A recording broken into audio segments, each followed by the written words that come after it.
আপনি খাদ্যটা খেয়ে ফেললেন, খাদ্যটা কোথা থেকে নিয়ে এসেছে আপনি জিজ্ঞাসা করলেন না। বললেন ক্ষুধার কারণে খেয়ে ফেলেছি। সত্যি কোথা থেকে নিয়ে এসেছো একটু বলো না বাবা।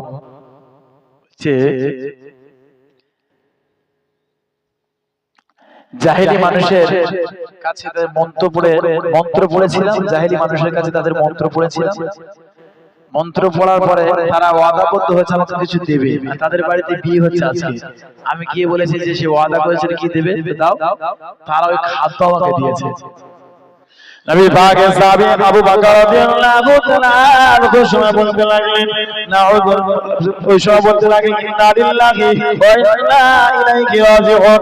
নবী পাকের সাহাবী আবু বকর কানের ভিতরে আঙ্গুল ঢুকিয়ে দিলেন, বারংবার চেষ্টা করতে লাগলেন, আর বমি করার জন্য চেষ্টা করলেন, কিন্তু না বমি করতে পারছেন না।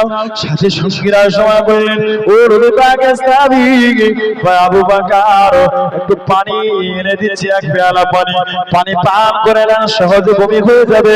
আর সাহাবীর সাথী সঙ্গীরা পানি নিয়ে আসেন, এক পেয়ালা ভর্তি করে তিনি এক পেয়ালা পানি পান করে নিলেন। পানি পান করে নিয়ে গালের ভিতর খাতি বমি করলেন। শরীরটা একবারে কালো হয়ে গেছে, সবুজ হয়ে গেছে, কালো হয়ে গেছে। সাথী সঙ্গীরা জিজ্ঞাসা করলেন এমন করার কি প্রয়োজন ছিল, কেন এমন করলেন? নবী পাকের সাহাবী আবু বকর সময় বললেন ও আমার সাথী সঙ্গীরা, আমি এমনটি করেছিলাম এর কারণ হলো আমি নবী পাকের কাছ থেকে শুনেছিলাম লা তাদখুলুল জান্নাতা জাসাদুন উদিয়া বিল হারাম, যে শরীরটা খারাপ দিয়ে লালিত পালিত হয় ওই শরীরটা কখনো জান্নাতে যাচ্ছে না, কখনো যাবে না। আমি এক লোকটা খারাপ খাদ্য খেয়ে ফেলেছি, ওর দ্বারা যদি গোশত পয়দা হয় আল্লাহ পাক কিয়ামতের দিন আমাকে জান্নাতে দেবে না। আমি এই জন্য ভয় করতে গিয়ে এমনটি করে ফেললাম গো।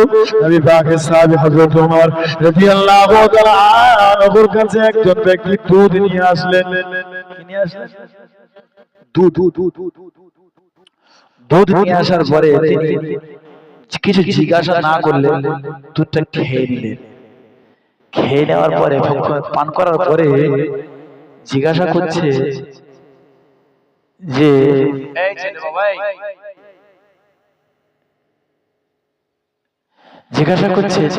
আচ্ছা বাবা, এই যে দুধটা আমাকে ভক্ষণ করালে, পান করালে, এটা কোথায় পেয়েছেন?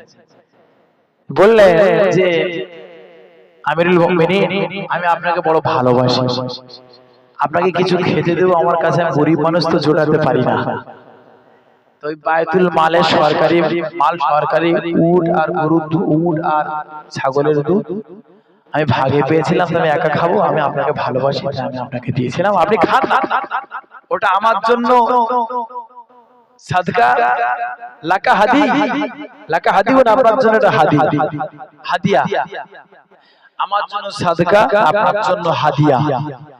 আবার ফতোয়া দিচ্ছেন আপনার জন্য জায়েজ। হযরত ওমর বললেন আমার জন্য এটা হারাম নয়, এটা মুনকার আমার জন্য। আমি নিজে সরকারি মালের দায়িত্বে আছি, আমি নিজে সরকারের মালের দায়িত্বে আছি, আমি সেগুলো দেখভাল করি। আমি তো চাইলে নিজে আমি দুধ দহন করে নিজে পান করতে পারি। এই দুধ খেয়েছি, কিয়ামতের দিন আল্লাহ পাক যদি আমাকে জিজ্ঞাসা করেন ওয়া আমার নবী সাহাবী ওমর রে, তুমি কেন ওই সাদকার দুধ কেন তুমি পান করলে, তুমি কেন ওই দুধটা পান করলে, বাইতুল মালের দুধ কেন পান করলে? আরে আল্লাহর দরবারে হিসাব দিতে পারবো না, না হিসাব দিতে পারবো না। হযরত ওমর রাদিয়াল্লাহু তাআলা আনহু বারংবার কালের ভিতরে আঙুল দিতে লাগলেন, বমি করার চেষ্টা করলেন, কিন্তু পারলেন না। অবশেষে পানি পান করলেন। যেমন কোন মানুষ বিষ খেলে ডাক্তারখানাতে নিয়ে, হাসপাতালে নিয়ে যেমন ড্রেসিং করা হয়, পেটে ওয়াশ করা হয়, বারংবার পানি দিয়ে ওয়াশ করে পেট দিয়ে সমস্ত দুধ বের করে দিলেন। কিয়ামতের দিন আল্লাহর দরবারে হিসাব দিতে পারবো না, আমি আল্লাহর দরবারে হিসাব দিতে পারবো না। সাথী সঙ্গীরা জিজ্ঞাসা করলেন, তিনি কথা বললেন আমি আল্লাহর দরবারে হিসাব দিতে পারবো না। যদি আল্লাহ পাক জিজ্ঞাসা করেন ওমর কেন এই দুধটা পান করলে, আমি হিসাব দিতে পারবো না, ওই জন্য আমি ওই দুধগুলো বমি করে বের করে দিয়েছি।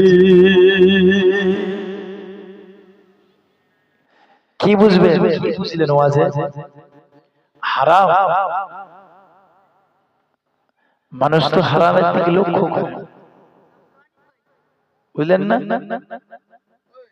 মানুষ তো হারামের দিকে লক্ষ্য করে না আজকাল। দুটো পেলে হলো, দুটো পেলে হলো, আর ইনকাম করলে যে কোনো পন্থায় হলো, টাকার উপর টাকা হলে হলো, বিল্ডিং এর উপর বিল্ডিং হলে হলো। কিন্তু ওই যে কবর ঢুকলে পেশায় শুরু হয়ে যাবে না? মানুষকে ধোঁকা দেয় যারা, ধোঁকা দিয়ে ইনকাম করে যারা, যারা মানুষকে ধোঁকা দেয়, যিনি তাফসীরে জালালাইন লিখেছেন আল্লামা জালালউদ্দিন সুয়ুতী রাহমাতুল্লাহ আলাইহি, তিনি কিতাবের ভিতরে এই ঘটনাটা নিয়ে এসেছেন যে একদল কাফেলা হজে যাচ্ছে, হজে যেতে যেতে একজন মারা গেছে। ফাঁকা জায়গায় দাফন করার জন্য, কবর খনন করার জন্য কোদাল তো লাগে, সেরকম কোনো ব্যবস্থা নেই। তা কয়েকজন গিয়ে হেঁটে হেঁটে হেঁটে হেঁটে যেতে যেতে একটা গ্রাম পড়লো, গিয়ে দেখলেন একজন মহিলা বাড়ির উঠানে কোদাল দিয়ে ওই নোংরা গুলো তুলছে, ছাই এটা ওটা ঝাড় দিয়ে সেগুলো তুলছে নোংরা গুলো। গিয়ে বললেন, বোন কোদালটা দেন না, একজন হাজী সাহেব কাবা বাইতুল্লাহর মেহমান ইন্তেকাল করেছে, তারা দাফন করবে এমন কোনো কিছু পাচ্ছি না, কোদালটা যদি দেন আমরা আপনার কোদালটা নিয়ে গেলে উপকার হবে। মহিলা বললেন, আমি ওই মরুভূমি বেয়ে বেয়ে কিন্তু কি কোদাল আনতে পারবো না, কোদাল আমার বাড়িতে নিয়ে যাচ্ছেন, কোদাল আমার বাড়িতে দিয়ে যাবেন। ঠিক আছে। তো কোদালটা নিয়ে আসলেন, কবর খনন করলেন। কবর খনন করার পরে লাশটা কবরের ভিতরে দিয়ে দিলেন, দেওয়ার পরে মাটি দিয়ে দিলেন, আর কোদালটা রয়ে গেছে ভিতরে, কবরের ভিতরে। এখন মাটি দিয়ে আসা শেষ, কমপ্লিট, কোদাল দিয়ে আসো, কোদাল কই? সে মাটি তুলতে তুলতে রেখে দিয়েছি এর ভিতরে। ইন্না লিল্লাহি, কি হবে? ওদিকে ওয়াদা করে এসেছি কোদাল দিয়ে আসবো, কোদাল না দিলে কি হবে? সবাই মিলে যুক্তি করলো যে কবরটা খনন করা হবে, আবার খোঁড়া হবে, কোদাল তো দিতে হবে ভাই। বাঁশগুলো সরাতে লাগলো, ইটগুলো সরাতে লাগলো, মাটিগুলো সরাতে লাগলো, এক করে সরিয়ে সরিয়ে কোদাল তুলবে। লক্ষ্য করে দেখলাম মাটির চাপ দিয়ে রেখে দিয়েছে, আর কে যেন জাহান্নামের আগুনের দড়ি দিয়ে কোদালের সাথে তার হাত পা বেঁধে দিয়েছে। দাও দাও দাও দাও দাও দাও করে জ্বলে জাহান্নামের আগুন, কবরের ভিতরে আগুন দাও দাও করে জ্বলে। সবাই দৌড়ে পালায়, সবাই দৌড়ে দূরে গিয়ে দাঁড়ায়। কিছুক্ষণ পরে আবার কবরটা সমাধা করে দিল, কবরটা আবার দিয়ে দিল। কবরটা দিয়ে দেওয়ার পরে সবাই হজ করে বাড়ির দিকে রওনা হলো। বাড়িতে রওনা হলো, তারা আবার কোদালটা নিয়ে আসলো। কোদালটা যখন নিতে পারলো না, ওই মহিলার বাড়িতে আদাবদ্ধ হয়েছে, আপনার কোদাল আমরা দিয়ে আসবো, আপনার কোদাল নিয়ে আসবো, আপনার বাড়িতে দিয়ে যাব। ওই মহিলা বাড়িতে সবাই মিলে চলে গেল। বিষয়টা হলো এটাই, কোদালটার ভিতরে গেছিলাম, জাহান্নামের দড়ি দিয়ে হাত পাটা কোদাল দিয়ে কি যারা বেঁধে দিয়েছি। দাও দাও দাও দাও দাও দাও করে জাহান্নামের আগুনে দাও দাও করে জ্বলে কবরের ভিতরে। আমরা কোদাল নিতে পারলাম না, না না না, কোদাল নিতে পারলাম না বোন, আমরা কোদালের যা দাম হয় আর 5 গুণ বেশি করে আপনাকে দিয়ে দিচ্ছি। কোদালের কথা আর বলবেন না, টাকা দিয়ে দিচ্ছি। মহিলাটা সব কিছু বুঝতে পেরে কোদালের টাকা রাজি হয়ে গেল। টাকা কথা রফা হয়ে গেল, টাকা রফা হয়ে গেল, টাকা নিয়ে নিল। এনারা সবাই হজে চলে গেলে গুটি গুটি পায় হজ শেষ করে, হজের কাজ সমাধা করে হজ শেষ করে মহিলার ওই হাজির বাড়িতে চলে গেল। যিনি ইন্তেকাল করেছে তার বাড়িতে গেল।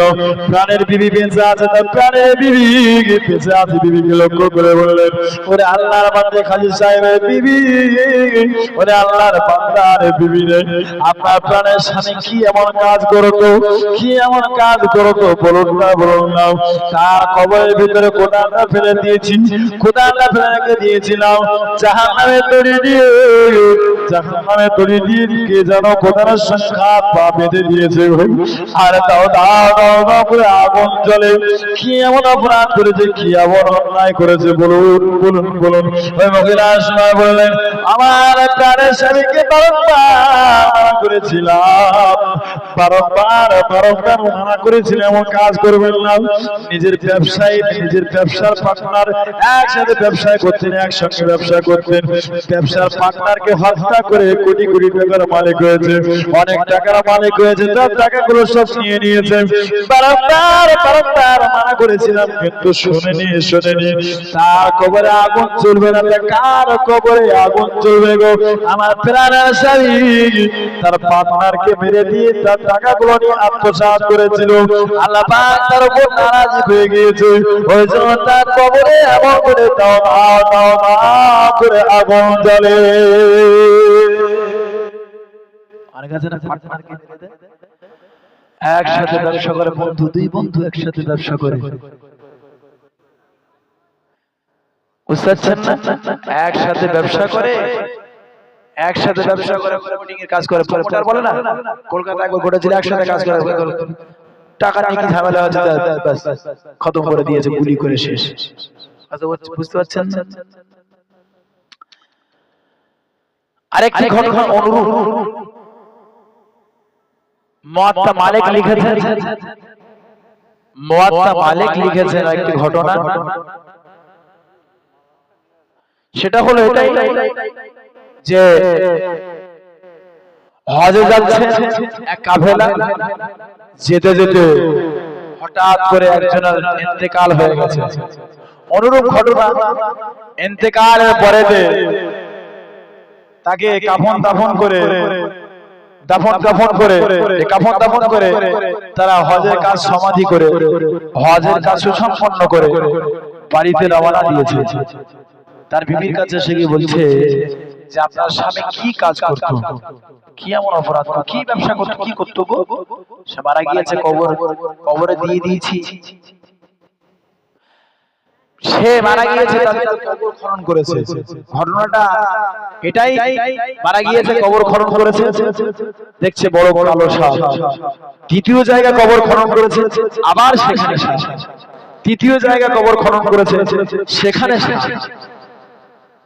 পাশে ছিল নবী পাকের সাহাবী আব্দুল্লাহ ইবনে আব্বাস, যিনি ছিলেন রাইসুল মুফাসসিরিন, যিনি ছিলেন একজন পণ্ডিত মানুষ, নবী পাক যার হাতে হাত, যার মাথায় হাত দিয়ে দোয়া করেছিলেন, যিনি জ্ঞানের ভান্ডার ছিলেন। তার কাছে গিয়ে ঘটনা বলছেন, হুজুর ওই মানুষটা বিদায় নিয়েছে, যেখানে কবর খনি সেখানে শুধু সাপ দেখি। 3 জায়গায় কবর খনন করেছি, 3 জায়গায় সাপ দেখেছি। কি করবো, তার কোথায় কবর দেব? তো বলছে পৃথিবীর যেখানে কবর দেন না কেন সেখানেই সাপ দেখা যাবে, যেখানেই কবর খনন না কেন সেখানে সাপ দেখা যাবে। সুতরাং ওই সাপওয়ালা কবরে দিয়ে দেয়। তাকে ওই সাপওয়ালা কবরে দিয়ে তারা সব হজে সফরে চলে গেছে, হজে চলে গেছে। হজের কাজ সম্পন্ন করে সবাই আবার বাড়িতে রওনা হয়েছে, বাড়ির দিকে রওনা হয়েছে। তার বিবির কাছে গিয়ে বলে আপনার স্বামী কি কাজ করতো? ঘটনা সব খুলে বললেন যে এরকম কবর খনন করা হয়েছে, যেখানে খুঁজছি শুধু কবর দেখছি, সাপ দেখছি, যেখানে খনন করছি সেখানে সাপ দেখছি। কি এমন কাজ করতো? ওই সময় প্রাণের বিবি ওই সময় বললেন, আল্লাহ বান্দারা, আমার প্রাণের স্বামী তরকারির ব্যবসা করতো। প্রায় তরকারি যখন বেশি হতো, আমার স্বামী ওই খারাপ তরকারিটা নিয়ে ভালো গরম তরকারির সঙ্গে দিয়ে চালিয়ে দিত। আমি অনেকটা মানা করেছিলাম, আমার প্রাণের স্বামী আমার কাজ করবেন না, এমন কাজ করবেন না। এক সপ্তাহ একদিন খাবো, একবেলা খাবো, একবেলা না খেয়ে থাকবো, কিন্তু এমন কাজটা করবেন না, মানুষকে ধোকা দেবেন না, মানুষকে এমন ভাবে ধোকা দেবেন না, মানুষকে এমন করে ধোকা দেবেন না। আমি এইভাবে খেতে রাজি নই, আপনি এইভাবে ব্যবসা করবেন না।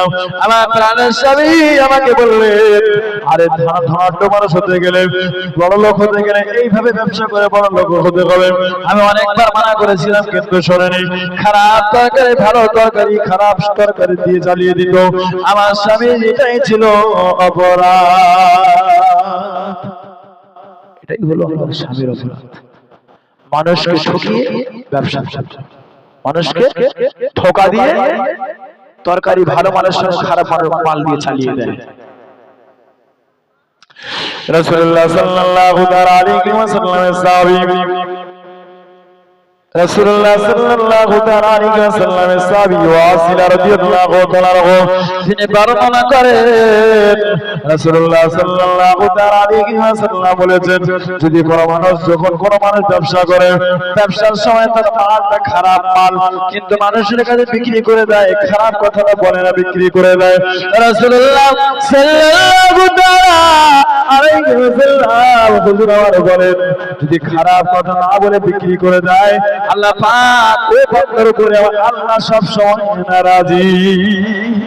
আর ফেরেশতারা ওই বান্দার জন্য সব সময় লানত করে, ফেরেশতারা সব সময় অভিশাপ করে, বান্দার জন্য অভিশাপ করে। আবার হাদিসে আমির রাদিয়াল্লাহু তাআলা বর্ণনা করেন রাসূলুল্লাহ সাল্লাল্লাহু আলাইহি ওয়াসাল্লাম বলেছেন, যদি মুসলমান ভাই কোন মুসলমান তার ভাইয়ের কাছে যখন কিছু বিক্রি করে, বিক্রি করার সময় যদি মালটার ভিতরে খুঁত থাকে, মালটার ভিতরে যদি খুঁত থাকে, খুঁতের কথা যদি না বলে বিক্রি করে, ওই বিক্রি করাটা যতক্ষণ খুঁতের কথাটা খারাপের কথাটা না বলে দেবে, ততক্ষণ পর্যন্ত মালটা বিক্রি করা হলো বিক্রি করা হলো হারাম। যতক্ষণ পর্যন্ত মালটা আবার খারাপ আর আমি বিক্রি করে দিচ্ছি ভালো দামে বিক্রি করে দিচ্ছি, এটা হচ্ছে হারাম। কি বুঝলেন? এটা হচ্ছে হারাম। এইভাবে অধিকাংশ মানুষ ব্যবসা করে খায়, মানুষকে ধোঁকা দিয়ে, মানুষকে ঠকিয়ে তারা ব্যবসা করে খায়। তোর শরীফ আল্লাহুম্মা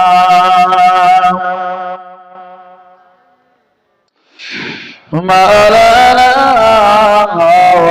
মুহাম্মদ বহু হারিয়ে চলে গেল আমার সম্মুখ দিয়া, এত কাঁদলাম আমি, চাহিল না ফিরিয়াও, গরিব বলে ওরা আমার সঙ্গে নিল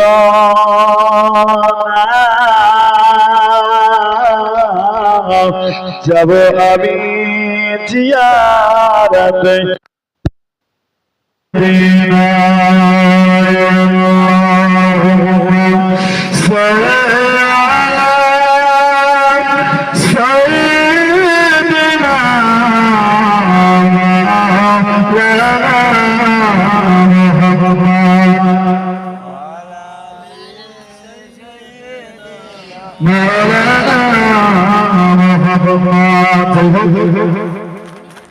যা কিছু আলোচনা করেছি, আল্লাহ পাক আমাদের শোনা চাইছে।